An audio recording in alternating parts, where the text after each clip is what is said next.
ছোট ভাই আমার, বোন আমার, প্রতিজ্ঞা করো, বাপ মরবে, মা মরবে, ভূমিকম্প হবে, সিডর হবে, এই পৃথিবী লন্ড ভন্ড হয়ে যাবে, বেঁচে আছি মানি ফজরের 2 পড়তেই হবে। বেঁচে আছি মানে জোহর, আসর, মাগরিব, ইশা পড়তেই হবে। একটু আগে সিগারেট খেয়েছি, একটু পরে আজান হয়েছে, নামাজ পড়তে হবে। একটু আগে পর্নোগ্রাফি, উলঙ্গ সিনেমা দেখেছি, একটু পরে আজান হয়েছে, নামাজ পড়তেই হবে।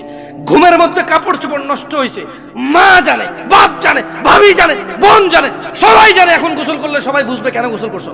সবাই বুঝলে বুঝুক, না বুঝলে নাই। আরে বুঝলেই কি না বুঝলেই কি, আমার কাপড় নষ্ট হয়েছে, গোসল আমার ফরজ হয়েছে, আমি গোসল করবো, নামাজ পড়বো।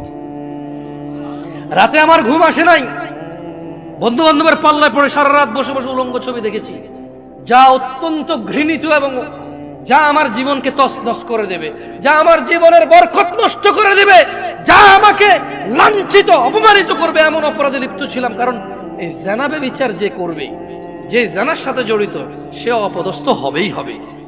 আখিরাতে তো তার আছেই।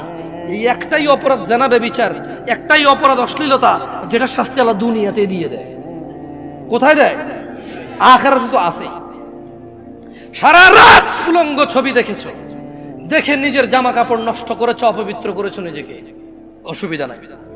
গুনাহ যা হওয়ার হয়ে গেছে, গুনাহ নিয়ে পড়ে থাকলে চলবে না। গুনাহ যা হওয়ার হয়ে গেছে, গুনাহ নিয়ে পড়ে থাকলে চলবে না। যাও গোসল করো, ফজরে আযান হয়েছে, সালাতে যাও, 2 রাকাত সুন্নাত পড়ে আল্লাহর কাছে ক্ষমা চাও, 2 রাকাত ফরজ পড়ে আল্লাহর কাছে ক্ষমা চাও। আর দেখবা না, প্রতিজ্ঞা করো। আবার দেখে ফেলেছো, অসুবিধা নাই, জোহর আযান হয়েছে, যাও মসজিদে, যাও গোসল করে 2 রাকাত নামাজ পড়ো, আল্লাহর কাছে ক্ষমা চাও, প্রতিজ্ঞা করো। আর দেখবা না। আবার দেখে ফেলেছো, অসুবিধা নাই, পরের ওয়াক্ত আযান হয়েছে, যাও মসজিদে যাও।